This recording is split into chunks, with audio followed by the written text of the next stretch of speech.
신약성경 가운데 붉은색으로 표시되어 있는 말씀은 예수님이 직접 하신 말씀입니다. 분명히 제가 갖고 있는 성경은 이 말씀에 붉은 줄이 또 붉은 색깔이 덮여져 있거든요. 그러니 예수님께서 직접 하신, 친히 하신 예수님의 말씀인 거예요. 예수님께서 분명히 말씀하셨어요. 구하라, 그리하면 너에게 주실 것이요, 찾으라, 그리하면 찾아낼 것이요, 문을 두드리라, 그리하면 너에게 열릴 것이니. 그래서 오늘 주신 이 말씀 가지고 이런 제목으로 여러분께 말씀을 전하려고 해요. 구하면 주신댔잖아요. 여러분, 이 제목 안에는 많은 것들이 내포되어 있죠. 여러분의 마음이 쏙 담겨 있죠. 안 주시잖아요. 괜찮아요? 여러 가지 말씀 제목을 쓰다가 이 말씀에 쫙 꽂혔어요. 그래, 구하면 주신댔잖아요. 구하라며요. 이거예요. 분명히 예수님 약속하셨어요. 구하면 주신다고, 찾으면 찾게 될 거라고, 문을 두드리면 열릴 거라고. 근데 우리 인생의 진로의 문은 여전히 닫혀 있고요, 내가 찾고 있는 그 답은 여전히 캄캄하고 미연하고요, 내가 그토록 갈망하며 간청하는 그 기도는 여전히 응답되지 않고 있어 오히려 가슴 아프고 답답한 현실이 실은 우리의 현실일 거라는 말이에요. 분명히 기도는 능력임을 우리가 알 수 있습니다. 성경 가운데 기도로서 일어난 수많은 기적들이, 또 문제 해결들이, 정말 초자연적인 역사들이 얼마나 많이 있냐는 거예요. 근데 현실적으로 들여다보면 기도의 능력을 경험한, 기도의 능력을 체험한 그런 성도들은 그리 많지 않다는 겁니다. 묻고 싶은 거예요. 왜, 언제부터 우리의 기도는 힘을 잃어버렸을까요? 왜 우리의 기도는 능력을 잃어버렸을까요? 여러분, 기도의 응답의 주체가 되신 하나님이 예전만 못하신가요? 예전 같지 않은 하나님의 능력인가요? 그건 아닐 것 같아요. 하나님 오늘도 시퍼렇게 살아계시죠? 그죠? 우리 하나님은 이 성경 속에 갇혀 계신 분이 아니시죠? 여러분, 글자 속에, 활자 속에 여러분 제한받고 계신 분이 아니시죠?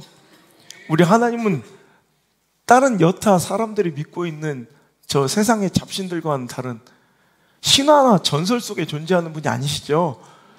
오늘 우리 삶 중에 지금도, 이 시간에도 시퍼렇게, 정말 시퍼렇게 살아 역사하신 분임을 우리가 믿고 있습니다. 그런데 왜 그 능력이, 우리 믿음의 선배들은 그렇게 맛보고 체험했던 그 기적과 같은 기도의 능력들이 왜 우리의 삶 가운데는 일어나지 않을까요? 뭐 능력이 일어나지 않다면 둘 중에 하나겠죠. 하나님의 능력이 쇠하셨거나, 아니면 여러분의 문제가 옛날 우리 믿음의 선배보다 훨씬 크셔서 뭐 하나님이 해결하기 벅찬, 버거운 그런 문제와 어려움을 갖고 계세요?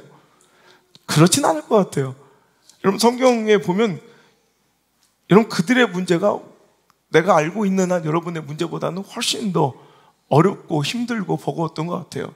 근데 그 크고 힘든 문제들도 해결됐고 하나님의 능력도 여전하시다면 왜 하나님은 우리의 기도에 힘을 실어주시지 않냐고 능력을 베풀어 주시지 않을까? 하나님은 그대로신데, 능력은 그대로신다는 걸 우리가 믿고 있다면, 하나님이 주시지 않는 것은 하나님이 약간 우리에게 인색해지셨는가라는 또 질문이에요. 하나님이 인색하신 분인가요? 여러분, 절대 그렇게 속으면 안 된다고 그랬죠? 여러분, 기도 응답받고 싶으시죠? 아니면 싹 다 망하든가. 여러분 잘 되기 원하시죠? 여러분 자녀들 잘 됐으면 좋겠죠? 뭐 우리 교회 더 부흥했으면 좋겠죠? 여러분 기도 응답 받았으면 좋겠죠? 그래요. 이거 원하는 거, 이거 잘못된 건 아니에요. 그런데 우리는 분명히 확인해야 돼요. 우리가 기도 응답받고 싶은 그 간절함보다 우리 하나님께서 여러분의 기도를 응답하고 싶은 마음이 더 크실걸요? 제가 알고 있는 한. 우리 하나님은 우리를 얼마나 사랑하시는데요. 여러분, 애비가 돼서 자녀들을 사랑하는 법을 어디 가서 세미나 가서 배운 것도 아닌데, 여러분 인격이 별로 아름답지 않은, 품성이 그리 좋지 않은 저도요, 자식을 낳아 길러보니까 어떻게든 가장 좋은 거 주려고 내가 몸부림치고 애쓰고 있더라고요. 여러분, 나 같은 인격도 그러할진데 우리 하나님 우리 아버지시라니까요. 그리고 그분 우리에게 로마서 8장 32절의 말씀처럼 우리를 위해 독생자 아들도 주실 수 있는 분이 아니라 이미 주신 분이에요. 여러분, 내 아들을 포기하고 주실 수 있는 분이 뭐가 모자라 너에게 주지 못하겠느냐, 반문하시는 하나님의 음성을 들으셔야 돼요. 여러분, 우리 하나님이 인색해지심이 아니라, 하나님의 능력이 쇠하심이 아니라, 오늘도 여러분, 우리가 그 능력과 응답을 받을 만한 믿음의 그릇, 그 합한 그릇이 되지 못하고 있지는 않은가. 즉, 우리가 기도하고 있을진데 잘못된 기도 혹은 옳은 기도를 하지 못하고 있어서는 아닌가. 오늘 여러분, 우리의 기도를 한번 점검해 봤으면 좋겠어요. 그래서 오늘 우리가 7장에 구하면 주실 것이다 약속하신 예수님의 말씀과 약속과 더불어 한 장만 뒤로 넘어가면 기도의 진수. 여러분, 세상에서 가장 완벽하고 아름다운 기도는 누가 가르쳐 주신 기도겠어요? 이걸 약속하신 예수님이 가르쳐 주신 그 기도를 통해서 우리가 오늘 하나님께서 원하시는, 받고 싶어 하시는 그 기도를 드리지 못한 사람들이 있었다면 바른 기도를 주님께 드려보자는 거예요. 그럴 때 하나님께서 역사하실 줄 믿습니다. 오늘도 여러분, 한 장 전으로 6장 5절 이하에 예수님께서 주님 가르쳐 주신 기도, 우리가 흔히 주기도문이라고 외우는 이 주기도문이 이제 기록되어 있는데요. 이 주기도문 9절 이후에 보면 우리가 주기도문이라고 일컫는 예수님이 가르쳐 주신 기도가 나오는데요. 그 전에 보면 5절 6절에 이렇게 기도하면 안 된다라는 반면교사, 그러니까 잘못된 기도의 예를 먼저 제시해 주시고, 예수님께서는 이렇게 기도하라 라고 다시 9절부터 가르쳐 주시니 먼저 우리가 간단하게 잘못된 기도에 대해서 한번 먼저 살펴봤으면 좋겠어요. 우리의 기도가 좀 이런 기도가 아닌지. 자, 5절 6절 한번 읽어보겠습니다. 시작. 너희는 기도할 때 외식하는 자와 같이 하지 말라. 그들은 사람에게 보이려고 회당 가운데 기도하기를 좋아하느니라. 내가 진실로 너에게 이르노니 그들은 자기 상을 이미 받았느니라. 너는 기도할 때 내 골방에 들어가 문을 닫고 은밀한 중에 계신 네 아버지께 기도하라. 은밀한 중에 보시는 내 아버지께서 갚으시리라. 아멘. 잘못된 기도 첫 번째는 바리새인들의 기도예요. 바리새인들처럼 그들은 남에게 보이려고, 남의 시선을 의식해서 오늘도 기도하는 일이 잦았다는 거예요. 기도는 많이 해요. 정말 기도는 쉼 없이 오래 많이 하는데 그들의 기도는 하나님을 향하지 않았다는 거예요. 그들은 사람들에게 인정받고 칭찬받고 경건하고 거룩함을 존경받는 것이 목적이었기 때문에 그들은 사람 보이기 위해서, 사람에게 자기 신앙을 과시하기 위해서 오늘도 그들은 기도했다는 거예요. 그러니 넌 이미 응답받은 거야. 네 목적은 달성한 거야. 왜? 너 지금 사람들한테 인정받기를 원했잖아. 다 사람들이 보고 너 존경해. 네 상은 이미 끝났다. 그는 하나님께 향하지 않았어요. 여러분, 이런 기도하는 사람들 많아요. 여러분 기억하십시오. 하나님과 교제해야지 하나님과 거래하는 자가 되어서는 안 돼요. 신앙도 물론이고 신앙의 한 부분인 기도도 마찬가지예요. 교제와 거래는 다른 거예요. 뭔가 이야기 나누고 뭔가를 자꾸 대화하고 뭔가 상대와 자꾸 이야기를 나누는 것 같지만 교제와 거래는 달라요. 교제는 사랑을 기반으로 그 관계를 중시해서, 오늘도 이 관계가 무너질 것이라면 다른 모든 것을 포기할 수 있는 게 교제예요. 그런데 거래는 뭐예요? 내 속의 목적이 달성되지 않을 거라면 그 관계는 깨어도 상관없는 게 바로 거래라는 거예요. 근데 오늘 우리의 기도는 그 목적이 하나님과의 관계에 여러분 맞춰져 있지 아니하고, 오늘도 다른 것을 목적으로 구하며, 오늘도 내가 소위 말하고, 내가 꿈꾸고, 내가 소위 뭔가 갈망하고 뭐 욕심 갖고 있는 그것들이 소기의 성과가 이루어지기 위한 거래를 기도라고 착각하는 거예요. 오늘 여러분, 하나님 우리를 사랑하세요. 얼마나 우리를 사랑하시는데 우리 같은 것들을 질투하신대요. 여러분, 이거 감격해야 되는 얘기예요. 정말 이건 너무 감격적인 메시지예요. 아니, 나 같은 게 나를 아시는 것만 해도 감격적일 텐데 하나님 나를 질투하신대요. 여러분 봐봐요. 누구 좋아하는? 우리 요즘 애들 뉴진스, 우리 아는 뉴진스가 다니엘? 너무 이쁜 거야, 좋은 거야. 근데 다니엘이 나를 알아. 그것만 해도 감격이지, 그죠? 알았어, 송가인. 자,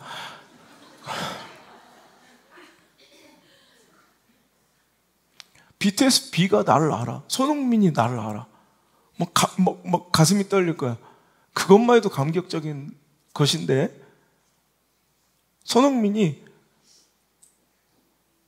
우리 주은이가 다른 축구 선수를 좋아하는, 구자철을 좋아하는 걸 막 질투해. 꿈꾸는 것 같아? 그래, 그런 일은 일어나지 않아. 내가 너무너무 좋아하고 정말 너무너무 사랑하는 그 사람이 나를 아는 것만 해도 대단한데 나를 질투해줘. 이건 뭐 너무너무 감격적인 메시지. 우리 하나님이, 여러분, BTS B가 송가인이 나를 좋아할 일은 없어. 그죠? 뉴진스가 나를 좋아해 줄 일은 없어. 근데 우리 하나님은 우리를 사랑해 주세요. 그리고 내가 다른 것에 마음 뺏기는 것을 질투하실 정도로 우리를 사랑하시는 분이야. 그러니까 이 기도는 그 하나님과의 교제, 그 관계 지속의 일환이 되어야 돼요. 더 나아가서 그 관계 영속의 통로가 되어야 돼요. 아시겠어요? 그러니까 왜 기도가 잘못된지 알겠죠? 하나님은 사랑해서 기도받기를 원하시는데 우린 뭔가 필요해서 기도하기를 원해요. 뭔가 여기서부터 기도의 전제가 잘못되어 있는 거예요. 바리새인들은 하나님과의 관계가 목적이 아니에요. 하나님과의 영속적인 연속적인 교제가 목적이 아니라 자기가 얼마나 대단한 사람이고 내가 얼마나 신실한 사람이고 내가 얼마나 거룩한 사람이고 내가 얼마나 경건한 사람인지 사람들에게 인정받기를 원하는 게 기도의 목적이에요. 그러니까 사람들 보는 앞에서 내가 몇 시간 기도했는지 이게 자랑인 거예요. 여러분, 신앙생활을 하다 보면 기도의 행위나 기도의 시간을 자랑하는 사람들이 있어요. 바리새인 같은 사람들이에요. 누가 보면 어떻고 안 보면 어때? 하나님과의 관계가 유지되고 내 안에 은혜가 막 기쁨이 샘솟고 있느냐? 이게 하나님과의 관계가 유지되고 있을 때의 특징이에요. 여러분, 이것이 말라버리면 내가 기도를 아무리 뭐 몇 시간을 하고 있건 상관이 없는 거예요. 막 애가 타야 돼. 주님이 날 떠나가시고 그 안에 주님의 생명력이 느껴지지 않고 그것을 위한 소망과 기쁨과 막 설렘이 있지 않으면 여러분, 기도를 뭐 몇 시간 하고 새벽 기도를 한 번도 안 빠지고 뭐 이런 게 필요한가? 이미 나는 기도가 뭔가를 요구하고 그걸 달성해내기 위한 목적이 아니었기 때문에 내 안에 하나님의 은혜가 없고 기쁨과 설렘과 소망이 없으면 이건 미쳐야 되는 거예요, 아마. 오늘 그런데 다른 목적으로 바리새인처럼 기도하는 거, 기도가 자기 의가 된 사람들은 내 안에 기쁨이 있던 뭐 신앙의 설렘과 뭐 샘솟는 그런 하나님과의 이런 은혜가 넘쳐나도 안 하나 상관없어요. 인정받고 있으니까. 경건한 줄 착각하게 사람들이 내가 되게 잘난 사람 내 주변에 몰려서 내가 굉장히 거룩한 줄 아니까 그걸로 끝난 거예요. 여기에는 어떤 능력도 일어나지 않아요. 두 번째 잘못된 기도가 바로 뒤에 또 나오는데 7절 시작. 또 기도할 때 이방인과 같이 중언부언하지 말라. 그들은 말을 많이 하여 들으실 줄을 생각하느니라. 여러분, 바리새인의 자기 의, 그러니까 어디 자기 과시적 기도가 잘못된 기도라면 이방인들, 신앙 하나도 없는 사람들, 하나님을 알지 못하는 사람들도 기도 비스무리한 걸 하더라는 거예요. 근데 어떻게 기도해요? 중언부언해. 중언부언. 그러니까 말 그냥 이 말 저 말 하면서 또 막 많이 기도해. 그러니까 그들은 기도에 뭔가 그들은 말을 많이 하여 하나님이 들으실 줄 착각하는 이방인의 기도도 잘못된 거라는 거예요. 그렇다고 여러분, 기도 오래 하는 사람이 잘못되는 거 아니에요. 안 하는 것보단 나아요. 아예 안 하는 자기들보단 나아. 그런데 이게 뭐가, 이것도 기도의 주체가 잘못된 건데, 오늘도 기도의 대상이 하나님이 아닌 이방인들은 뭔가 자기 암시예요. 그러니까 아까 바리새인들의 기도는 자기 과시라면, 나를 보여주고 싶은 거예요. 그 목적이 잘못된 거예요. 자기 과시였다면 이방인들의 중언부언은 자기 암시예요. 그래서 이런 사람들 많죠. 난 잘 될 거야, 난 잘 될 거야, 이러면서 난 늘 기도하고 살아가는 기도하는 사람이라고 착각해요. 나는 하나님과의 관계는 전혀 뭔가 어떤 결부된 어떤 사건도 없고 행위도 없고 하나님과 관계에서 어떤 변화와 성화도 없는데 난 잘 될 거야, 내 자식들은 잘 될 거야, 정말 잘 될 거야. 제가 늘 얘기하죠. 이건 우상숭배예요. 이건 교회 안에 나와서 기도의 자리와 새벽 기도 시간에 앉아서 이 짓거리를 하고 있어도 그건 우상숭배예요. 범신론적 우주관, 그냥 하나님께 근거한, 하나님과의 관계에서 하나님의 약속이 아닌, 하나님 주신 소망이 아닌 그냥 자기 암시, 자기 최면. 나는 잘 될 거야, 우리 가정 정말 잘 될 거야, 내 자식은 잘 될 거야. 내가 이런 사람 봤다니까. 우리 옆에 집 할머니 일평생을 남녀 흐랭교 하루에 10,000번씩 외워요. 이게 자기 암시예요, 자기 최면. 여러분, 이러면서 오늘도 시크릿 같은 책들 있죠. 온 우주가 내 중심으로 돌아간다 생각하면서 난 잘 될 거야. 세상에서 조금 잘못된 이런 뭐 힐링 프로그램이나 요즘 인문학 강의들, 그리고 어디서 검증받지도 않은 뭐 이런 요즘 이런 강사들이 있어요. 요즘 유행하는. 근데 차라리 심리학적으로 정확하게 거기서 접근하는 건 난 인정하는데, 저 사람 뭘 근거로 저런 얘기를 하는지 전혀 알지 못하겠는 사람을 또 교회들은 초청해가지고 막 이렇게 특강을 듣고 그래. 난 이해가 안 되는 거야. 전혀 성경에 근거하지도 않고 뭐 어떤 학술적 근거도 없는데 그냥 항상 그들 얘기하면 당신 잘 될 거예요, 당신 잘 될 거예요. 여러분, 이런 자기 암시적, 자기 최면적 이런 기도는 기도가 아니에요. 근데 우리는 이 시대, 이 세상 사람들 이런 걸 되게 좋아한다는 거예요. 여러분, 이런 거는 기도가 아니라는 거예요. 이런 건 전혀 하나님으로부터 공급된 능력과 은혜가 없다는 거, 여러분 꼭 기억하시길 바랍니다. 그러면서 이제 8절, 그러므로 그들을 본받지 말라, 그러니까 얘기하시면서 이렇게 기도해야 돼라고 기도의 표본, 기도의 정석을, 이제 기도의 진수를 우리에게 알려주신 것이 9절부터예요. 그래서 오늘 주님께서 우리에게 가르쳐 주시는 기도문을 보고 우리가 어떻게 기도해야 할지 3가지를 한번 살피려고 하는데요. 첫 번째는 하나님을 먼저 구하라 라는 거예요. 주기도문은 2파트로 나눠요. 하나님을 위한 기도와 나를 위한 기도. 여러분 보시면 아시겠지만 우리 잘 아시는 주기도문 한번 읽어볼게요. 시작. 그러므로 너희는 이렇게 기도하라. 하늘에 계신 우리 아버지여, 이름이 거룩히 여김을 받으시오며 나라가 임하시오며 뜻이 하늘에서 이루어진 것 같이 땅에서도 이루어지이다. 오늘 우리에게 일용할 양식을 주시옵고 우리가 우리에게 죄 지은 자를 사하여 준 것 같이 우리 죄를 사하여 주시옵고 우리를 시험에 들지 말게 하옵시고 다만 악에서 구하시옵소서. 나라와 권세와 영광이 아버지께 영원히 있사옵나이다. 아멘. 2파트가 명확하게 구별되는 거 보이시죠? 첫 번째, 하나님을 위한 기도를 먼저 하는 거예요. 9절부터 10절까지죠. 그리고 11절부터는 나를 위한 기도가 시작되는 거예요. 그러니까 오늘 내가 하나님께 기도할 때 우리는 다짜고짜 그냥 내가 원하는 나를 위한 기도가 아니라 먼저 어떤 상황 속에서도 우리는 뭘 구해야 된다? 하나님을 먼저 구해야 된다는 거예요. 그래서 예수님께서 가르치는 기도의 무조건 처음 시작은 뭐예요? 자, 하늘에 계신 우리 아버지요, 하나님의 이름이 거룩히 여김을 받았으면 좋겠습니다. 하나님 나라가 우리 삶 가운데 임하시길 원하며 하나님의 뜻이 하늘에서 이루어진 것처럼 그 뜻이 이 땅에서도, 나의 삶 속에서도, 우리 교회 속에서도, 우리 가정과 내 자녀들의 인생 가운데 이루어지는 영광과 축복을 보게 하여 주옵소서. 이거예요, 이거. 무슨 얘기인지 아시겠어요? 오늘도 예수님께서 가르치시는 기도는 분명히 먼저 아무리 네가 다급하고 네가 뭐 필요한 것이 있고 네가 원하고 뭐 갈망하는 것들이 있어도 먼저 우리는 하나님을 구하고 있었는지를 봐야 된다는 거예요.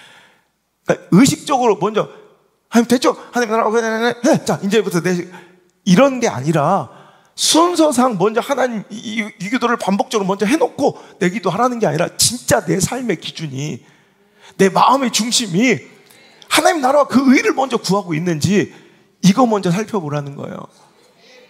자, 다시 원점으로 돌아와서 기도는 하나님과의 관계, 연속과 영속을 목적으로 하는 거예요. 뭔가를 주고받는 거래가 아니라 기도는 하나님이 우리를 너무너무 사랑하셔서 우리와의 관계를 끊지 못하고 영원히 지속되길 원하셔서 우리에게 구하시는 거예요. 자, 그렇다면 우리는 항상 그분을 먼저 구해야죠. 사랑한다고 하면서 어떤 때는, 정아야 속상할 때 있지, 성주가 네 돈만 보고 우리 약혼하자 막 그랬다며, 먼저 통장 합치자 그랬다며, 네 돈이 훨씬 많다며. 그럴 때 이거 다짜고짜 그냥 너 사랑하니까 자 통장 합치자. 그러니까 네가 그랬다며, 야 성주야 너 내 돈만 보고 이러면 안 돼 그랬다며. 그 속상한 거야. 여러분, 사랑하면 그 사람에게 관심이 있어야 돼요. 그 사람을 구해야 돼요. 그리고 나서 다른 것들이 이어져야지. 여러분, 다짜고짜 와가지고 통장 합쳐. 근데 우리의 기도가 지금 거의 다 그런 기도예요. 여러분, 한번 일주간을 돌아보세요. 당시 하나님 나라와 그분을 얼마나 그토록 구했는지. 하나도 없어. 그냥 나. 그러다가 교회 오면 항상 하나님 뭔가 빚쟁이처럼 나에게 뭔가를 주셔야 될 분으로 인식하고 있다는 거예요. 이거는 교제가 아니에요. 이건 거래지. 일방적인 거래지. 우리의 기도가 하나님의 기쁨이 아니라 또 다른 아픔과 상처가 되어가고 있을 때도 있다는 거예요. 이 주기도문 뒤에도요, 또 기도에 대해서 주님께서 쭉 알려준 게, 우리 너무 잘 아는 6장에서 쭉 뒤로 가면 25절부터 그러므로 내가 너에게 이르노니 구할 때 무엇을 위하여, 무엇을 먹까, 무엇을 마실까, 무엇을 입을까 염려하지 말라. 그러니까 맨날 이런 거 구하지 말라는 이유가 이거예요. 쭉 결론은 뭐예요? 31절 시작. 그러므로 무엇을 먹을까, 무엇을 마실까, 무엇을 입을까 하지 말라. 이는 다 이방인들이 구하는 것이라. 너희는 하늘 아버지께서 모든 것이 너에게 있어야 할 줄 아시느니라. 그런즉 너희는 먼저 그의 나라와 그의 의를 구하라. 그러면 이 모든 것을 너에게 더하시리라. 여러분, 예수님께서 가르쳐 주신 주기도문과 더불어 6장에는 기도의 신비가 나와 있는데, 우리의 기도는 대부분 보면은 물론 의식적으로 처음에 사랑하는 주여 하나님 감사합니다, 뭐 하나님의 이름을 찾기는 가. 근데 이건 의식적으로 순서상 내가 이렇게 몇 마디 했으니 이제 난 주님을 구했습니다가 아니라 진짜 내 삶과 내 마음의 우선순위와 중심이 하나님을 향하고 하나님을 너무 갈망하는 거야. 그런 가운데, 그 사람과 교제 가운데, 예를 들어서 내 사랑하는 사람이 아프고 연약하고 뭔가 부족하면 내 목숨인들 못 주겠어요. 그죠? 그런데 하나님이 그런 분이라는 거예요. 그런 교제 가운데서 여러분 많은 것들이 이루어진다는 거예요. 그런데 여러분, 우리는 자꾸 하나님을 어떻게 만나냐면, 여러분, 우리 처음, 제가 전혀 정보가 없으니까 오늘 처음 등록하신 우리 가정, 박 집사님 가정, 프로포즈 하셨죠? 결혼할 때, 그죠? 뭐 보쌈해 온 건 아닐 거 아니에요. 프로포즈 할 때 갑자기 그 아내분 어떤 프로포즈를 받았어요? 갑자기 남편분이 오셔가지고 야, 너 나랑 결혼하자. 애는 셋만 낳아주고 아침마다 나는 냉장고에 한번 들어갔다 나온 국은 못 먹는다. 새국을 끓이고 반찬은 4개 이상 해줘야 돼. 속옷까지 다려줬으면 좋겠고, 막 이렇게 조건을 막 달아. 다짜고짜. 그럼 그 행복해요? 내 자녀가 그런 프로포즈를, 아빠 우리 그이가 결혼하자는데 아침마다 국은 새로 끓이고 반찬국 4가지 하고 애는 3명 낳아줘야 되는데, 야, 참 진국을 만났구나 막 그래요? 당장 헤어져 이 새끼 막 이러죠. 왜냐면 이건 이건 잘못돼, 접근이 잘못된 거야. 그래서 여러분, 그런데 진짜 사랑해. 야, 나 너 없으면 못 산다. 그냥 나는 너랑 헤어지는 게 너무 싫다.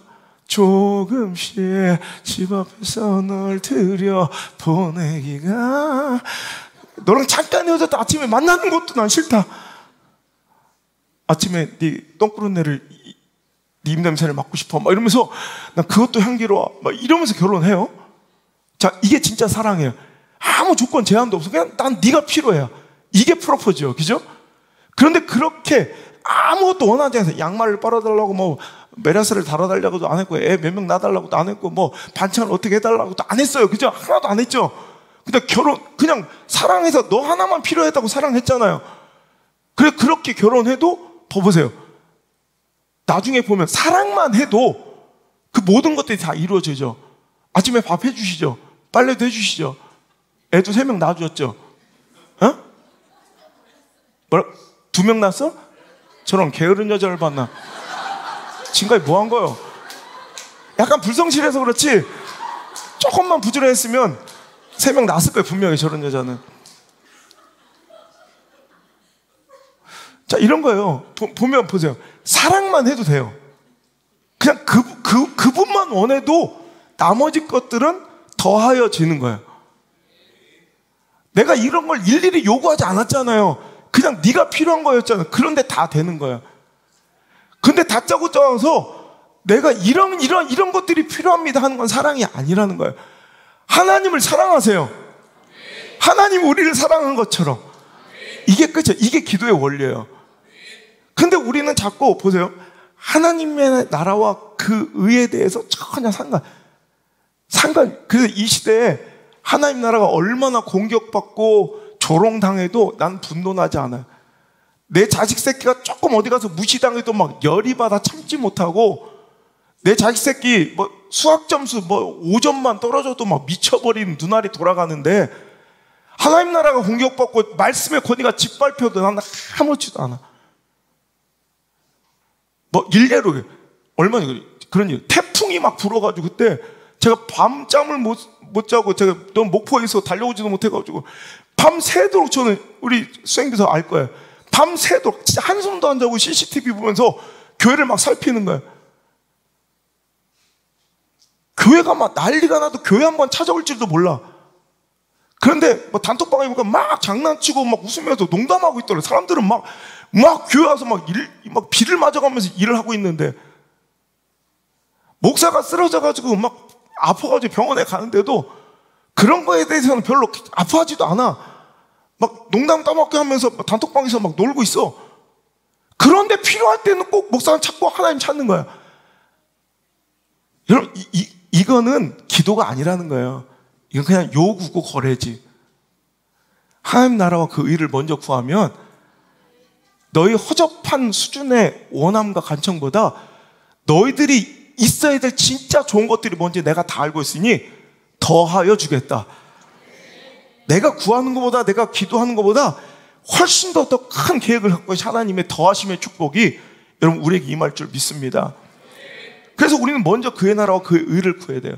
하나님의 이름의 영화로움과 영광과 그 나라의 임하심과 그 뜻이 우리 삶 가운데 이루어짐을 우리는 간청할 줄 알아야 돼요. 여러분, 그게 있었느냐라는 거예요. 그죠?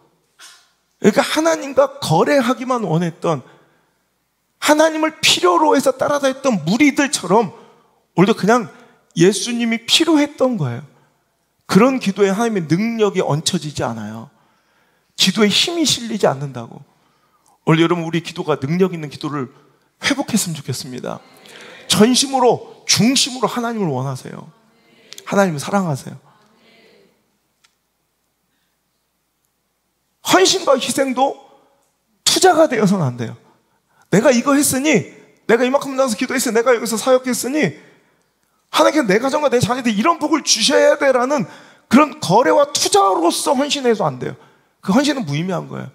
하나님을 사랑해야 돼요. 그냥 아무 조건 없이 하나님을 사랑하면 그냥 더 해주세요. 약간 게으른 사람들은 뭐 2명밖에 안 놔줘도 우리 하나님은 4, 5, 12 주실 수 있어요. 우리 하나님 그런 분이세요. 내가 알고 있는 우리 하나님 그런 분이세요. 일일이 찾아다니면 그런 걸 원치 않았는데도, 진짜 일일이 찾아다니면 그런 구하지 않고 뭐 조목조목 목록을 작성하고 구체적으로 기도하지 않아도, 어떤 분, 내가 기도에 관련된 이 설교 준비하면서 기도에 관련된 책들을 많이 읽었어요. 그랬더니 강력한 기도는 일목요연하게 목표를 정하고 그 구체적으로 다 기도하는 기도 막 이렇게 나오고, 과연 그럴까? 난 막 그런 생각이 들대. 우리 하나님께 따박따박 내가 막 목록을 리스트를 써가지고 하나님께 간청한 적도 한 번도 없어요. 근데 우리 하나님 늘 저에게 내가 생각하고 기대한 것보다 더 큰 거, 더 좋은 거, 더 풍성한 것을 주신 하나님이었어요. 그 반대인 사람들도 있을 거예요. 내가 기대하고 바라는 것보다 뭔가 이상하게 안 돼. 여러분, 그럼 딱 하나예요. 하나님을 먼저 구해야 돼요. 하나님 진심으로 사랑해야 돼요. 당신 하나님을 사랑하고 있지 않아. 하나님을 필요로 하고 있는 거예요. 여러분, 우리는 잡스럽게 하나님과의 그 아름다운 관계, 나를 통해 이루어질 하나님의 나라와 그 영광과 나를 통해 쓰여질 하나님의 멋진 스토리, 여러분, 이런 게 가슴 설레고 눈물 나야 돼요. 내 자녀를 통해서 내 자녀가 뭐가 될 것인가가 중요한 게 아니라 내 자녀를 통해 내 자녀가 어떤 모습이든 상관없어. 하나님의 영광의 한 귀퉁이로, 하나님의 영화로움의 한 부분을 차지할 수 있는 그 축복, 우리 그걸 간절히 구해야 돼요. 근데 우린 그런 건 상관없고 내 자식이 어떻게 되고 어떻게 되고 어떻게 되고 이러니 그 기도가 유효하지 않고 힘이 없는 거예요. 여러분, 내 인생의 목적이 무엇입니까? 우리 장로교단의 신앙의 고백의 가운데서는 우리의 인생의 궁극적 목적은 하나님을 영화롭게 하는 것이다 고백해요. 교단은 달라도 전 그 고백을 너무 좋아해요. 하나님 영화롭게 하는 거. 여러분, 진짜 우리 인생의 궁극적 목적이 그겁니까? 잘 먹고 잘 사는 거, 편안한 노후, 행복한 인생, 내 자식들의 축복과 잘됨을 보는 거, 이런 거 아니고 진짜 하나님의 영화로움이 당신의 목적입니까? 내 삶의 궁극의 목적이 정말 내 사업 잘 되고 풍성하고 벤츠 타고 다니고 이런 게 아니라 진짜 하나님의 영광입니까? 라는 거예요. 그럴 때 부어주신, 더하여 주시는 하나님의 영광을 보세요. 내가 하나님의 영광을 목적으로 살아갈 때, 하나님의 영화로움이 내 궁극의 목적이 될 때 부어주시는 하나님의 막 하늘이 뻥 뚫린 것처럼 퍼부어주시는 하나님의 은혜를 한번 누려보시라는 거예요. 이 얘기를 제가 지금 뭔가 조금 영향 있고 잘 됐다고 한 얘기가 아니라 이 설교 그대로 원문이 내 개척에, 제가 밥을 굶고 보일러를 못 틀고 살아갈 때, 우리 아들의 기저귀를 못 사주고, 여러분, 얼음장 같은 찬물에 똥찌개기를 빨 때 그때 원고 그대로예요. 하나도 그때 우리 교회가 몇 명 교회가 됐으면 좋겠고, 내가 어떤 영향을 가졌으면 좋겠고, 내가 규장에 책 쓰는 사람, 방송하는 사람 됐으면 좋겠고, 이런 거 한마디도 없어요. 그냥 하나님 어떤 모양이든 한 영광 위에 쓰임받게 해주세요. 숨 거두는 그 순간까지 진짜 말씀 전하는 설교자 되게 해주세요. 진짜 설교할 수 있게 해주세요. 이게 제가 그날부터 지금까지 하루도 빼놓지 않고 하는 기도예요. 여러분, 제가 거의 매일 이 기도하는 거 아시죠? 하나님 아버지의 뜻이 하늘에서 이루어진 것처럼 그 뜻이 오늘 내 삶을 통해 이루어지게 하여 주세요. 이번 집회를 통해 이루어지게 하여 주시고, 내 인생과 자녀들의 인생 삶을 통해 이루어지는 영광을 보게 해주세요. 제가 매일이라고는 하루도 안 빼놓다고는 얘기 못하지만 매일 안 빼먹는 기도는 있어요. 전 벌어집니다. 전 쓰레기입니다. 전 티끌입니다. 주님 떠나가시면 전 아무것도 아닙니다. 그러니 제발 저를 버리지 말아주세요. 저를 떠나지 말아주세요. 이건 하루도 안 빼먹고 100번씩 하는 기도. 하지만 여러분, 제가 거의 매일 하는 기도가 이거예요. 하나님 아버지의 뜻이 하늘에서 이루어진 것 같이 그 뜻이 오늘 우리 예배, 오늘 제가 새벽 아침에도 또 기도해요. 오늘 주일 예배를 통해 이루어지게 하여 주옵소서. 하나님 아버지의 뜻이 하늘에서 이루어진 것처럼 그치 우리 성도들의 삶 속에서, 우리 자녀들의 인생 가운데 펼쳐지고 베풀어지는 영광을, 정말 그 감격을 우리가 한번 맛보게 주옵소서. 이게 성공한 인생이에요. 왜? 궁극의 목적을 달성했으니까. 하나님 나라와 하나님 뜻이 먼저 관심사가 되고 그 갈망의 대상이 되어야 할 줄 믿습니다. 그런데 우리는 허접한 것들, 오늘 뭐 먹을까, 무엇을 입을까, 무엇을 마실까, 맨날 이런 것만 달달달 구하고 오늘도 앉아있으면서 내 기도는 왜 응답되지 않냐고 원망할 때가 있지 않았냐는 거예요. 제가 이번 설교 준비하면서 다시 한번 구해 읽은 후안 카를로스 오르티즈 목사님의 책 중에, 제가 읽은 책들 중에 책 제목이 제일 긴 책 제목 중에 하나예요. 우리의 기도의 대부분은 하늘나라에서 잡동사니 우편물처럼 취급당합니다. 이게 책 제목이에요. 우리의 기도의 대부분은 하늘나라에서 잡동사니 우편물처럼 취급당합니다. 여러분 충격적이지 않아요? 얇은 소책자인데 제가 얼마나만 우편물이 와요 저한테. 그중에 한 80%는 뜯지도 않고 버려요. 우편물 버리는 박스가 따로 있어요. 그냥 80%는 그냥 잡동사니. 근데 우리의 기도가 충격적이죠. 하늘나라에서 잡동사니 우편물 취급당하고 있대요.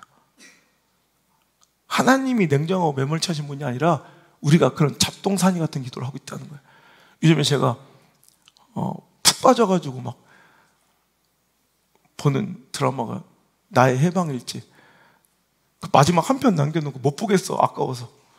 운동을 하루에 3시간 하는데 딱 그거 할 때만 저는 넷플릭스 드라마를 보니까 그거를 남겨놓고 다른 거 보는 거예요. 이런 손석구한테 완전히 빠져가지고.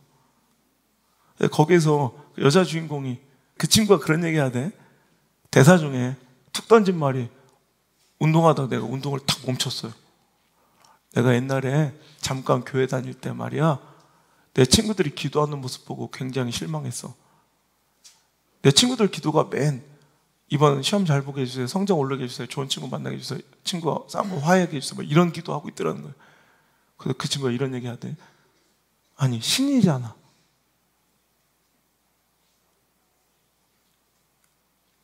그는 신이라고 표현했죠. 아니 하나님이시잖아. 아니 하나님께 기도하는 거잖아. 근데 맨 잡동사니 같은 기도만 하고 있다는 거예요. 여러분 이번에 한번 하나님 나라 그 의와 그 영광과 그 임하실 나라와 그 뜻을 위해서 한번 기도해보는 멋진 기도의 방향 전환이, 여러분 그 기도의 프레임의 변화가 한번 일어나기를 주의 이름으로 축복합니다. 너희는 먼저 하나님 나라와 그 의를 구하라. 결론이 뭐예요? 그리하면 이 모든 것을 너희에게 더하시리라. 네가 구하고 지금 바라고 있는 속마음 하나님 다 아시는데 그것 이상으로 더하실 하나님 역사가 언제 시작돼요? 바로 그때 시작된다는 거예요. 여러분 내 기대를 뛰어넘는 응답과 내 수준 이상의 역사가 일어나는 시간은 바로 내가 하나님을 전심으로 구하고 하나님을 진심으로 사랑하고 그 나라와 그 의를 구할 때 내 수준 이상의 응답과 내 기대를 뛰어넘는 하나님의 차원이 다른, 격이 다른 하나님의 역사가 시작되는 시간임을 기억하시고, 여러분 우선 먼저 우리가 여러분 기도할 때 그냥 기도의 말만 먼저 하나님을 향한 기도를 하는 것이 아니라 내 삶 속에서도 내 선택과 결정과 삶의 모든 우선순위가 하나님이 되셨으면 좋겠어요. 되셔야 해요. 제가 격하게 여러분에게 말씀드리면 하나님을 짬통 취급하지 말라는 거예요. 저 어렸을 때는요 아름다운 신앙의 전통이 먹고 살기 힘들었던 시절이기 때문에 성미라는 제도가 있어요. 성미. 참 먹고 살기 힘들었어요. 그러니까 쌀을 가져오시는 거야. 드릴 것도 없고 또 목회자가 먹을 것도 없던 시대에는 그냥 먹고 살기 위한, 그래서 성미를 이렇게 조금씩 한 줄씩 한 줄씩 떼어서 그 옛날에 성비 이렇게 노란 봉투가 이렇게 헝겊으로 있었다고. 그래서 그걸 이렇게 들어와서 앞에 보면 저 개척할 때까지 성미통이 있었어요. 전 정말 거의 사례비를 없다시피 하고 4년을 살았기 때문에 주신 것만 먹겠다고. 그래서 항아리 하나를 갖다 놔서 기억하신 분이 있네. 성도들이 어떤 때는 성도들이 주신 그 쌀로 그냥 한 달을 겨우 먹고 사는 거예요. 그래서 맨날 이 일이 거기서 막 벌레 골라내고. 근데 그 성미의 정신 가운데 우리 믿음의 선배님들의 아름다운 정신은 먹고 남은 걸 떼지 않아요. 항상 밥하기 전에 먼저 이제 한 스푼씩 몇 끼마다, 혹은 먼저 햅쌀이 들어오면 먼저 조회종을 위한 성미를 먼저 한 컵씩 떼어서 모아두시는 거예요. 여러분, 음식이잖아요. 음식이라고 다 같은 음식이 아니라 아무리 화려한 음식이라도 손 안 대고 입 안 낸 거라도 뷔페 같은 데서 먹고 남은 것이 정말 화려하게 그 쌀조가리보다 더 풍성하게 입도 안 대고 손도 안 댄 그런 화려한 음식이 더 많이 남을 수 있어요. 그래서 그거는 여러분, 그건 짬이에요, 짬. 똑같은 먹을 수 있어요. 먹을 수는 있는 건데 그건 음식이라기보다는 짬이에요, 짬. 그것을 두는 것을 짬통이라고 그래요. 우리 시간도, 우리의 정성도, 우리의 마음도, 우리의 삶도 마찬가지예요. 먼저 떼어서 드리면 똑같은 음식도 성물이 돼요, 성물. 성미가 돼요. 근데 더 화려한 음식도 내가 다 먹고 남은 걸 드리면 그건 짬통이 되는 거예요. 저는 우리 하나님이 짬통 취급 당하지 않았으면 좋겠어요. 정말 눈물 날 정도로 자존심이 상하고 너무 가슴이 아파.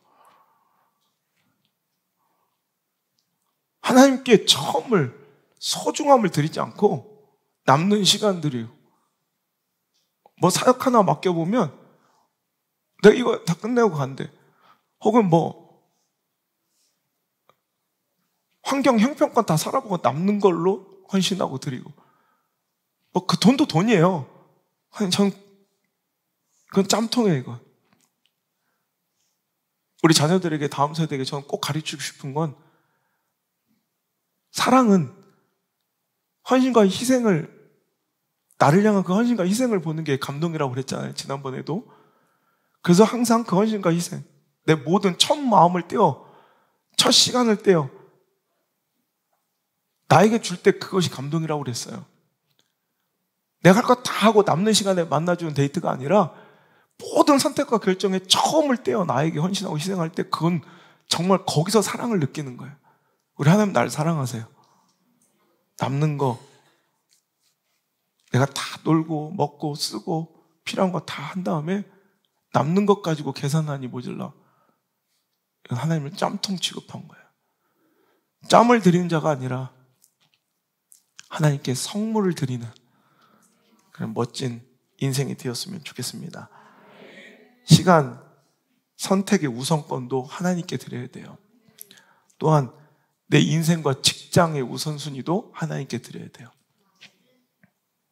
내가 너무 감사한 건 얼마 전에 우리 김희재 집사님이 직장을 이번 주부터 다니기 시작했어요. 그냥 교회 하나, 말씀 하나 따라서 그 큰 기업을 내려놓고 그 좋은 대우를 내려놓고 한국으로 귀국하셔서 그냥 아무것도 보장되지 않은 채로 오셔서 이 시골에서 1년을 그냥 사신 거예요. 우리 휘용 형제가 그랬어요. 신앙 하나 때문에 다니던 멀쩡한 직장 내버려두고 와서 여기서 1년 동안을 딱 정확하게 1년을 하나님께서 그냥 기다리게 하시더라고. 그 고급 인력들이, 인재들이 편의점에서 아르바이트 하면서 그럼 목회자로서 그거 보는 건 막 죽을 고통보다 아파요. 저 지난주에 제가 휘영이한테 그랬던 희재 집사 위해서 내가 금식하면서 기도하는데 하나님 다 응답을 주시는데 정확하게 그 시간에 딱 맞아 떨어뜨려서 하나님께 직장을 주시는데, 근데 너무 웃긴 건 희재 집사가 직전의 직장하고는 비교할 것도 없고요. 16년 전에 다녔던 직장보다도 월급이, 연봉이 작아요. 그러니까 이건 소생적으로 손해본 거잖아요. 실패한 거잖아. 그러니까 전 직장하고는 뭐 비교할 수도 없고, 뭐 생긴 건 저래도요, 새터민 같이 생겨도 인재예요, 인재. 근데 16년 전에 연봉보다도 훨씬 적은, 그러니까 그 회사에서는 못 받겠다는 거, 스펙이 너무 부담스러워서. 근데 그게 아닐 수도 있어요. 생긴 게 부담스러웠을 수도 있어요. 그런데 제가 그냥 괜찮다고, 나 그냥 이 돈만 달라고 그랬대. 내가 희재집사한테 그랬어. 당신은 실패가 아니다. 연봉으로만 보면 휘용이도 희재 입사도 더 못한 인생 같지만 그들이 볼 수 있는 플러스 알파가 있잖아. 은혜를 선택한 거고,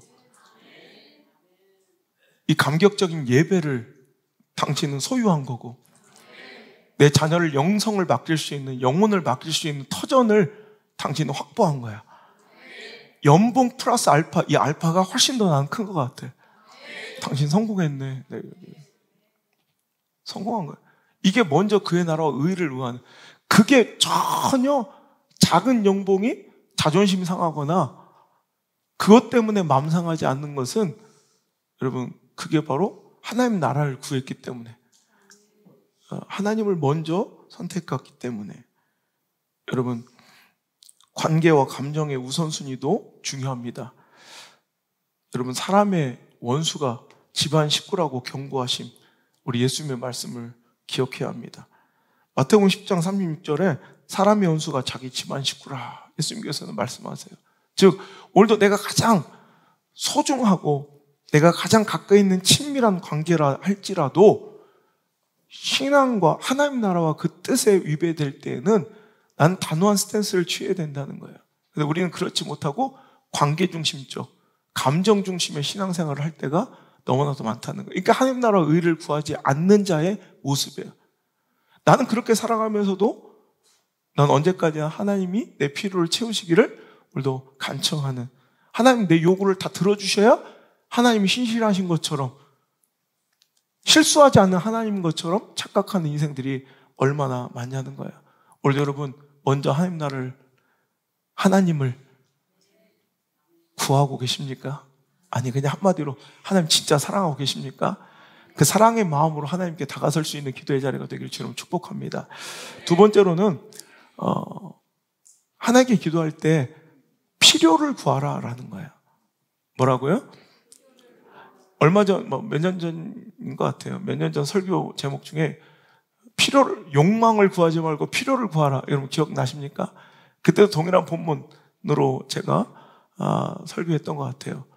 여러분, 하나님은 왜 기도가 응답되지 않는가? 내 욕심을 구하기 때문에 그래요. 내 욕망을 하나님은 우리에게 모든 필요를 채워주시기로 작정하시고 이미 준비하고 계신데, 우리는 자꾸 욕심을 구하고 욕망을 구하는 거예요. 여러분, 응답되지 않는 기도의 전형적인 모습, 야고보서 4장 2절 3절 한번 함께 한 목소리 읽어보겠습니다. 시작. 너희는 욕심을 내어도 얻지 못하여 살인하며 시기하여도 능히 취하지 못함으로 다투고 싸우는도다.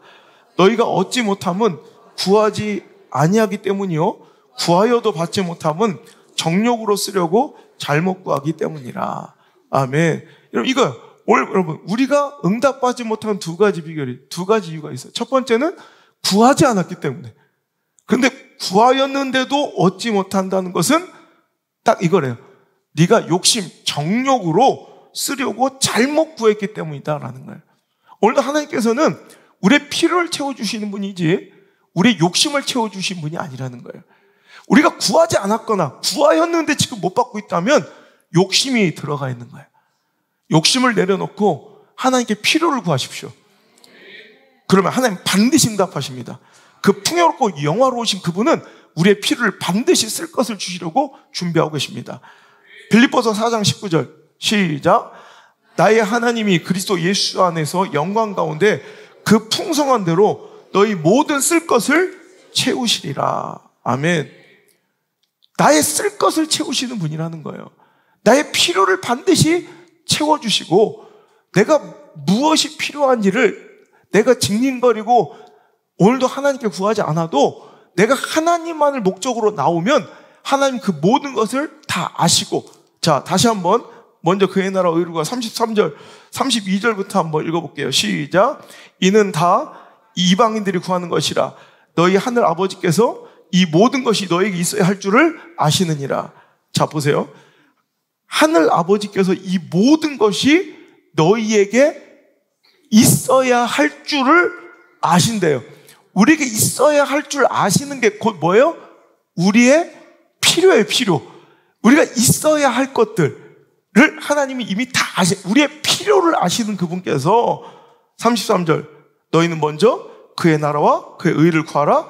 그리하면 이 모든 것이 받는 것이 뭐냐면 우리의 필요예요, 필요.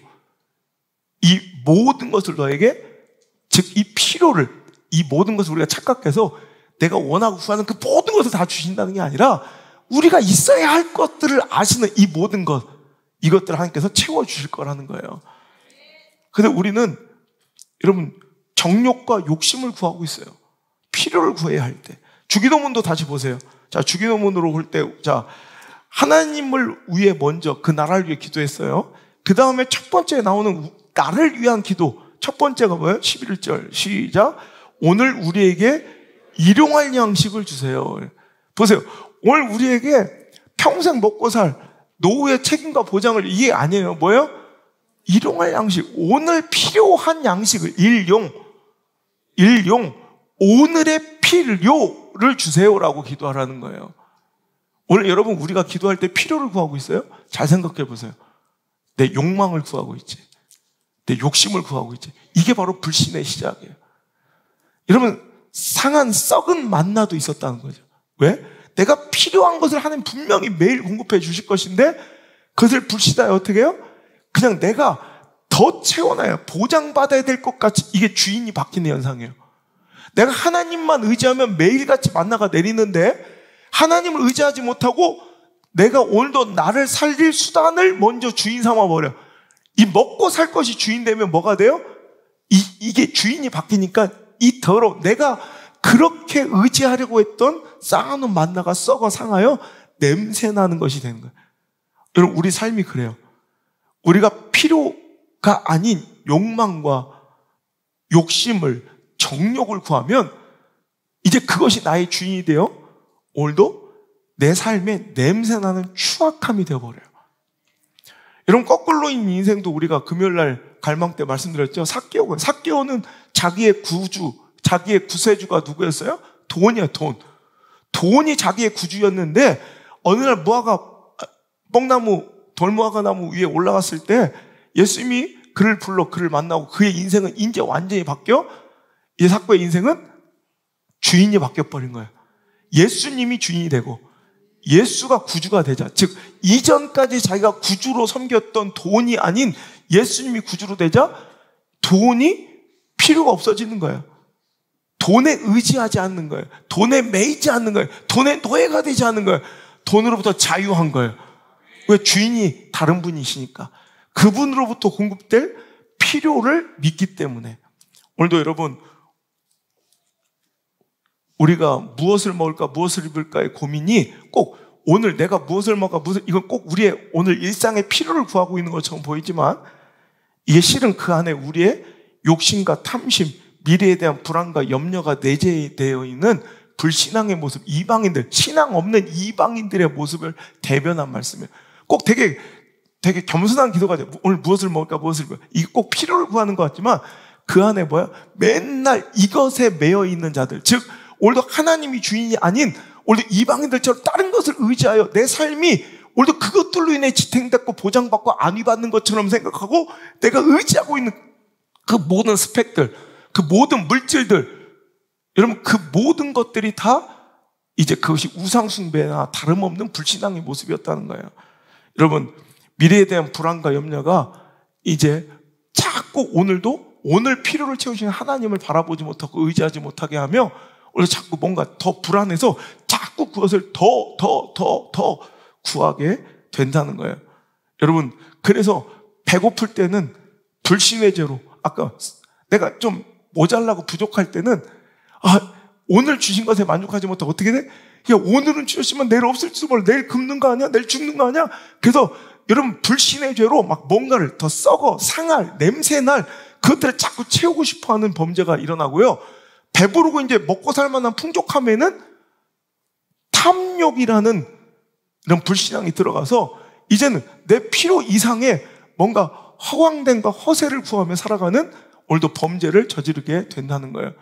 배고플 때도 하나님이 주인이 되지 않으면 배고플 때는 내일을 걱정하며 자꾸 뭔가 썩어 문드러질 그 상한 것들을 자꾸 채워 넣어야 만족스러운 이런 불신의 죄. 또 배부러 먹고 사는데 지장 없는 사람들은 허영, 허세, 뭔가 보여주고 싶은 그런 탐심의 죄로 오늘 이 두 가지가 제가 그랬죠. 돈이라는 우상은, 만몬은 우리를 지배한다고 그랬어요? 불안과 욕심으로 우리를 지배한다. 꼼짝 못하게 만든다. 이 두 가지 죄가 가난하든 부하든 자꾸 우리 삶 속에 하나님을 내가 주인으로 삼지 않나 계속 반복되어 벌어지는 이런 불신앙의 죄악들이라는 거예요. 여러분, 옷을 구해야지 루이비통을 구해서는 안 된다는 거예요. 여러분, 머리 둘 곳, 누워 쉴 곳, 편안한 쉼터인 집을 구해야지 역세권, 파락군, 투자 전망 좋은 한강뷰를 원해서는 안 된다는 거예요. 이게 뭔지 몰라요?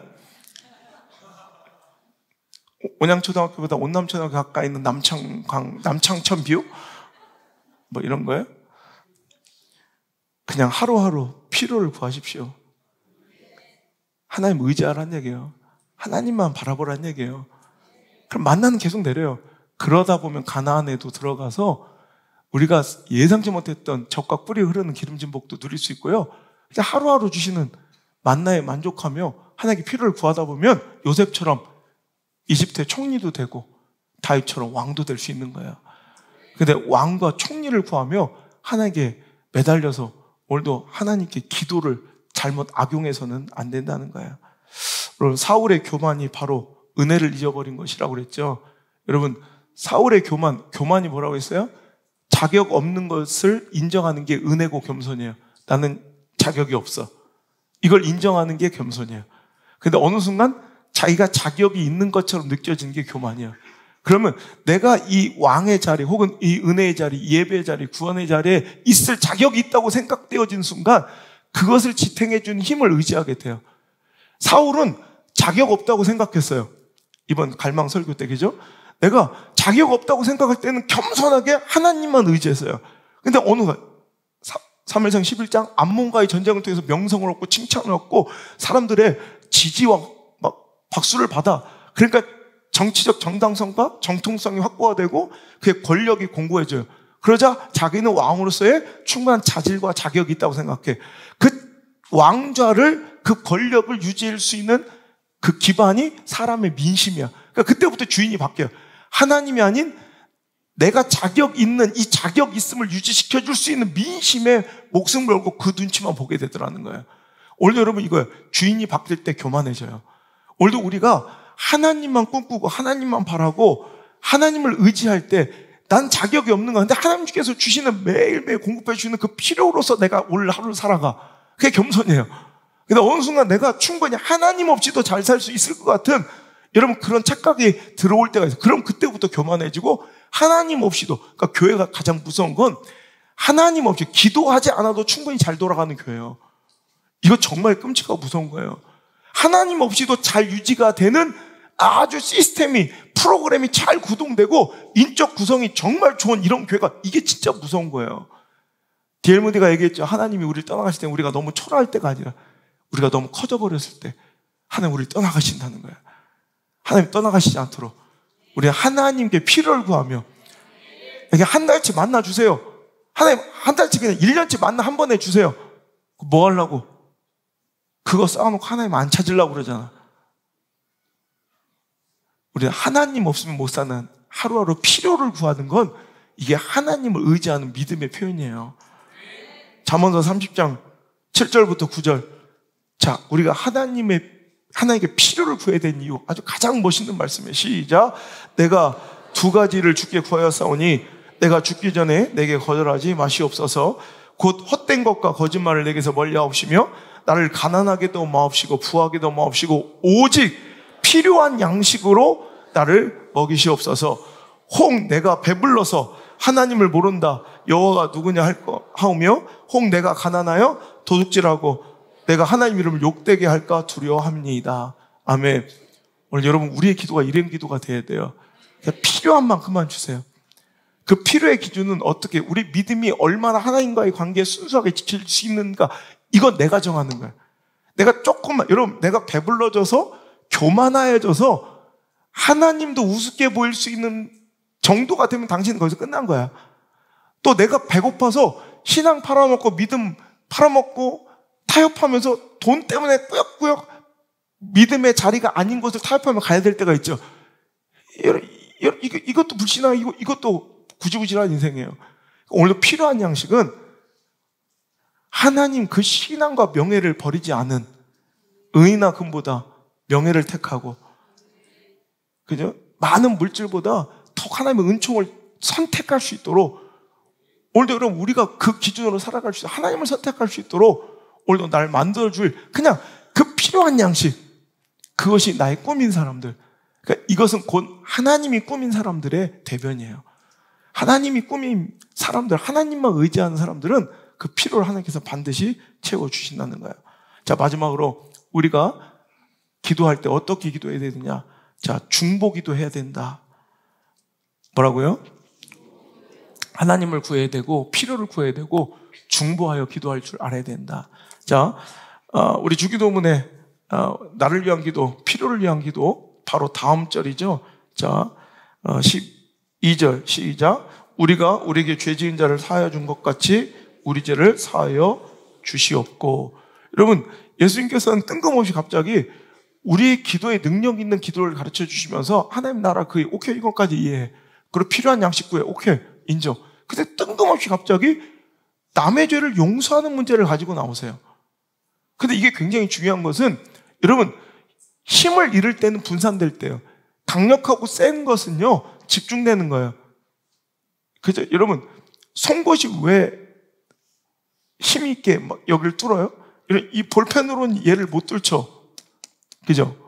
근데 송곳은 누르면 몇 장이 빵빵하죠. 여러분, 송곳이 얘보다 강한 이유가 뭐예요?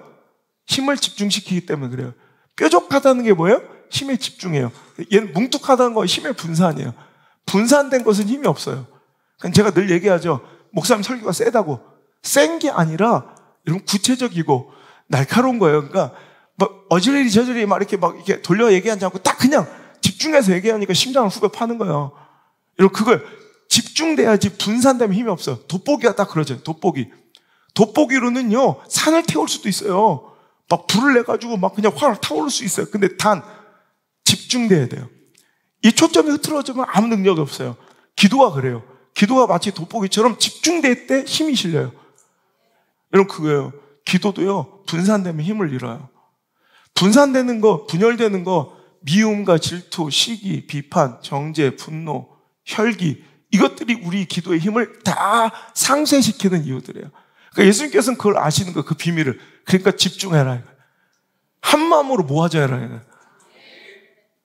그러니까 오늘도 하나님께서 이제 성경을 통해서 응답받지 못한 기도에 대해서 말씀하실 때 야고보서 1장 7절 8절 시작. 이런 사람은 무엇이든지 주께 얻기를 생각하지 말라. 두 마음을 품어 모든 일에 정함이 없는 자들아. 자, 이것은 물론 의심하여, 한 사람이 의심하여 마음이 될까 안 될까 이렇게 분산되어 있는 이 상황에서도 응답이 안 되죠. 이것이 또 공동체로 가면 이 공동체도 한 지체잖아요.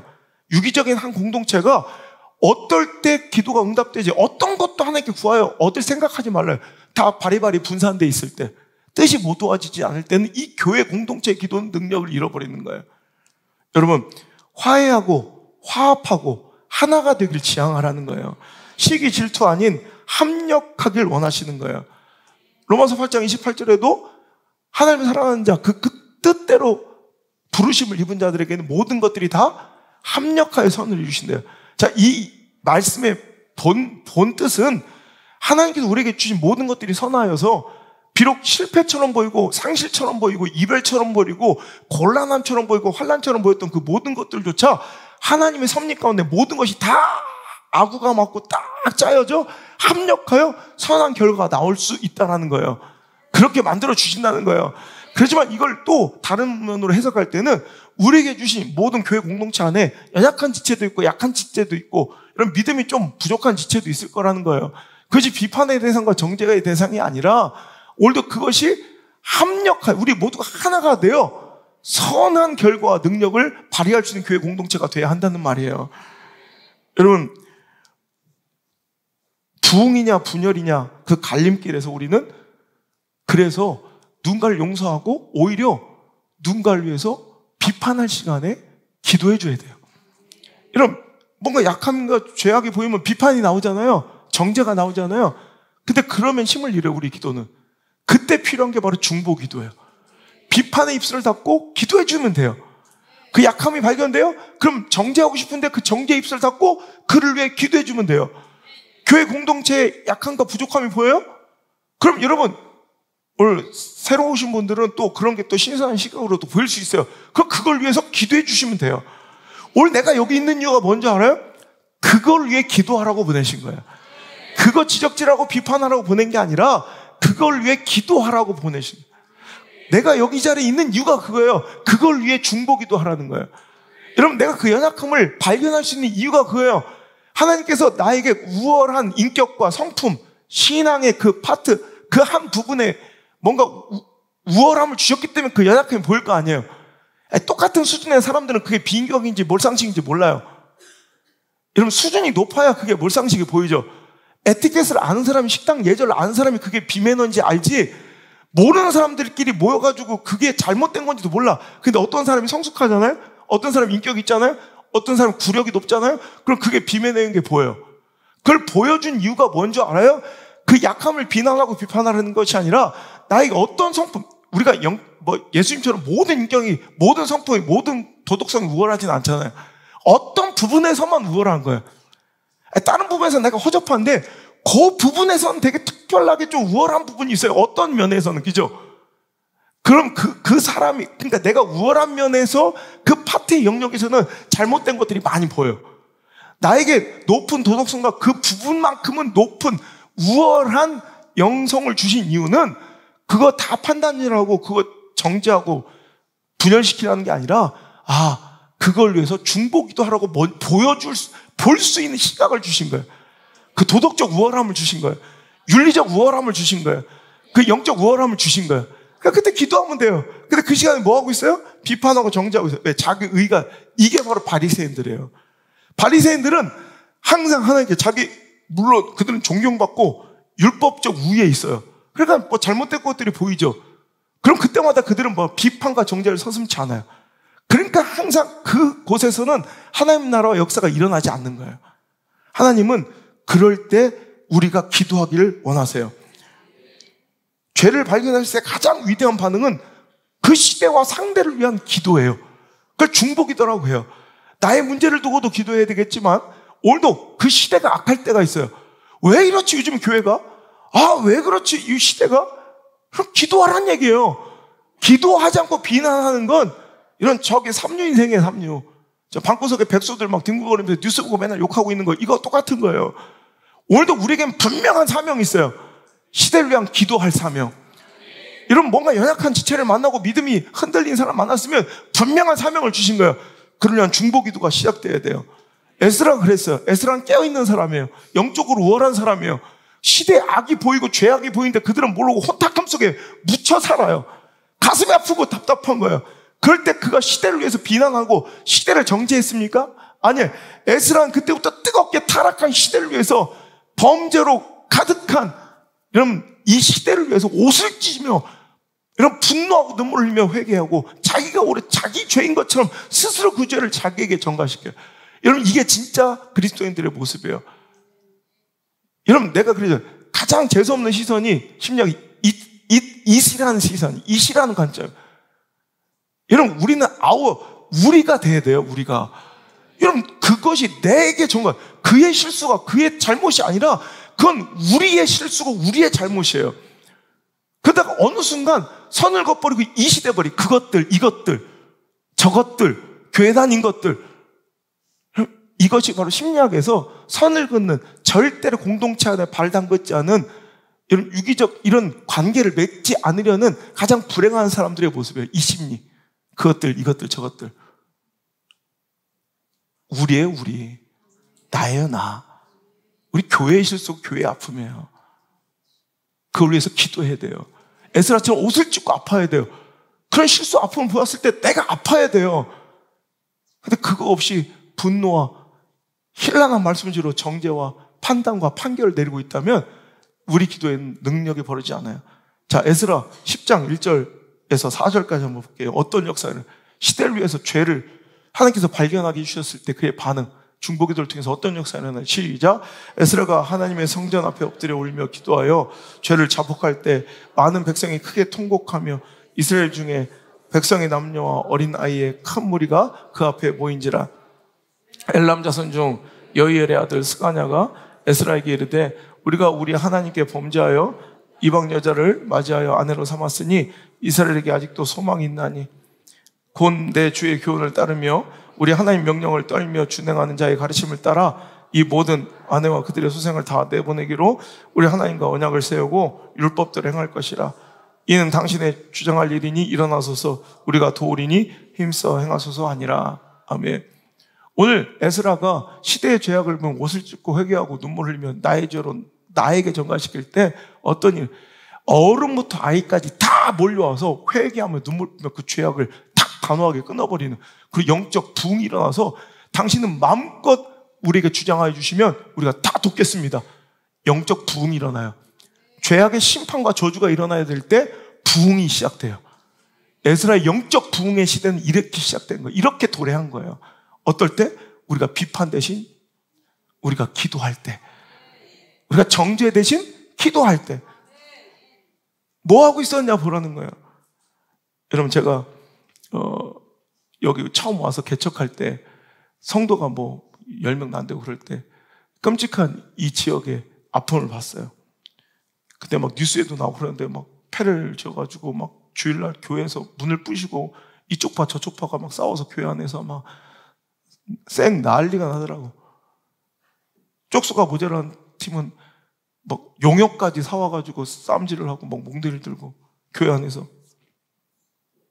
지나가는 사람들이 그러더라고. 아이고 또 3년 됐구만, 또 5년 됐구만. 3년마다 5년마다 저 짓거리를 한다고. 근데 다 하나님의 이름을 부르며 쌍욕을 하고 교회 안에서 예배 안에 눈 부시고 쌈질하면서 아무도 그 죄를 회개하거나 자복하는 모습이 없어요. 우리 이 교회, 이 지역에 있는 교회의 모습이에요. 난 너무 아팠어요. 아니, 누군가 한쪽 편이 하나님을 위해서 막 저렇게 막 띠를 두르고 뛰어들어가면 저 반대편은 막여야 되잖아. 근데 거기도 하나님 편이래. 서로 하나님을 외치면서 교회 안에서 쌈질을 하고 있는데 아무도 아파하지 않아. 그래서 재판을 통해서 뭐 누가 이겼니 해서 그 교회 재산을 분할해가지고 그 돈으로 교회를 또 짓고 우리가 승리했다고 자축하자. 어떤 아저씨가 제가 지나가다 서가지고 담배를 피우면 쭉 담배 한 모금 하면서 그 얘기를 해요. 아이고 저거 쌈질해가지고 저질해서 저게 무슨 교회냐고. 믿지도 않는 분이. 그때 제가 두 번의 사건, 그 쌈질할 때와 또 재판을 통해 교회 재산을 반분할해가지고 막 이렇게 할 때 제가 일주일씩 금식을 들어갔어요. 회개 금식. 너무 하나님께 잘못했다고. 우리의 죄를 용서해 주시고 우리 교회에게 이 부끄러운 모습을 하나님 용서해. 누군가는 하나님께 죄를 통회하며 자복해야 될 것 같은데 아무도 안 하니까 다 자기가 의롭다고 하니까 제가 일주일 금식을 들어갔어요. 우리 초창기 때 보신 분들 계시고. 근데 제가 마지막 날 그 얘기를 했던 적이 있어요. 하나님이 너무 기뻐하신다, 이 기도를. 하나님 너무 기뻐하시더라, 이 기도를. 근데 그때부터 우리 교회 붕이 확 시작되더라고요. 첫 번째 우리 교회가 이제 이렇게 막 초창기 때니까 막 그 이후로 사람들이 막 몰려와서 교회가 이쪽으로 이전됐고, 두 번째 제가 금식 일주일 할 때는 저를 외부 이 사역을 하나님께 팍 불러 일으키면서 하나님께 사역을 딱 시키시더라고요. 하나님은요, 비판과 정죄와 판결을 원하신 게 아니라 중보기도를 원하세요. 그러니까 어떻게 보면 이 분열의 시간은요, 분열의 위기는 곧 부흥의 기회이기도 해요. 오늘 뭔가 분열될 수 있는 위기를 만났다면 우리는 부흥할 기회를 잡은 거예요. 그때 입 닫고 비판과 정죄와 분노와 혈기의 말이 아닌 오늘도 기도하잖아요. 그때 하나님 놀라운 역사가 불일 듯 일어날 줄 믿습니다. 비판과 시시비비, 분노와 정죄와 책임 전가가 아닌 오히려 그를 위해, 그 시대를 위해, 그 죄악과 아픔을 위해 중보 기도를 한다면 하나님은 그 가운데서 역사를 시작하십니다. 우리의 기도에 능력과 힘을 실어줄 줄 믿습니다. 여러분, 마무리하겠습니다. 오늘 이 본문의 말씀을 제가 주기도문이 아닌 7장의 본문의 말씀을 제가 선택한 이유가 이거야. 구하라, 그리하면 주실 것이요. 찾으라, 그러면 찾을 것이요. 두드리라, 그럼 그 문이 열릴 것이다. 여러분, 이 말씀을 수많은 목사님들이 설교하셨지만 그 중에 제가 존경한 제카 할스 목사님이 이 부분을 이렇게 설교하신 적이 있어요. 구하라. 마치 모든 능력이 하나님께만 있는 것처럼, 모든 능력이 하나님께만 있는 것처럼 구해라 이거예요. 다른 데 답이 없어. 그냥 하나님밖에 없어. 이렇게 구해라. 두 번째, 찾으라. 모든 것이 내게 달려있는 것처럼 찾으라. 약간 어폐가 있는 것 같죠? 하나님께만 모든 답이 있는 것처럼, 모든 권능이 거기 있는 것처럼만 구하고, 찾아라. 모든 것이 나에게 달려있는 것처럼 열심히 또 찾아라. 문을 두드리라. 그 문을 열어준 그 상대방에게 답이 있는 것처럼 끝까지 문을 두드려라. 너무 멋지지 않아요? 이게 기도의 원리인 것 같아요. 내 가슴이 너무 뭉클해지더라고요. 우리가 기도할 때는 마치 하나님께만 그 능력 있는 것처럼 하나님께 전심을 구해야 되고, 그렇다고 나 몰라 난 불성실하게 살면 안 돼. 마치 모든 것이 나에게 달려있는 것처럼 열심히 또 찾아야 되고, 나의 책임도 있고, 또한 더 나아가서 하나님께서 우리에게 주신 이 귀한 만남과 관계, 여기에 하나님은 답을 숨겨놓으셨다고, 저 문이 열려야 답이 있다고 생각하고 끝까지 그 마음문 열 때까지 화해를 청하고 용서를 구하고, 제가 지난주 그 회개의 잘못된 모습들 얘기했잖아요. 여러분, 그들이 마음문을 열어줘야, 그분이 열려야 답이 있는 것처럼 그 관계 회복을 위해 힘쓰라. 그래야 능력이 있는 기도다. 여러분, 그럴 때 하나님께서는 우리가 구하는 것보다 더 크고 더 진귀한 하나님의 역사와 개입이, 하나님의 놀라운 능력이 일어날 줄 믿습니다. 지금 여기서 하나님 성령 역사하시는 그런 가정들이 보여요. 하나님께서 친히 그 마음 붙드시고 회복시키실 사람들이 지금 보여요. 너무 기대가 돼요. 찬양합시다. 이제는 나의 기도하는 것보다 더 크게 응답하실 우리 구주 예수님의 은혜와 나의 생각보다 차원이 다르시고 수준이 다르신 섭리로 나를 이끄실 하나님의 사랑하심과 그 길을 도우시며 인도하시는 보혜사 성령님의 그 따뜻한 손길이 오늘 이 자리에 나와 하나님과 거래하지 않고 교제하기를 꿈꾸며 그 영속된 교제를 위하여 다시 내 기도의 마음과 방향을 바꾸기로 결단하며 힘 잃어버리고 능력 잃어버린 기도가 아닌 하나님께서 받으시는 기도, 주님께서 가르쳐주시는 그 기도를 따라 열심히 기도 생활할 것을 결단한 모든 성도들의 머리 위에, 그들의 삶 가운데, 그들의 마음의 중심에 이제부터 떠나가지 마시고 1초도 떠나가지 마시고 영원토록 함께 머무시기를 간절히 또 간절히 축원하옵나이다. 아멘.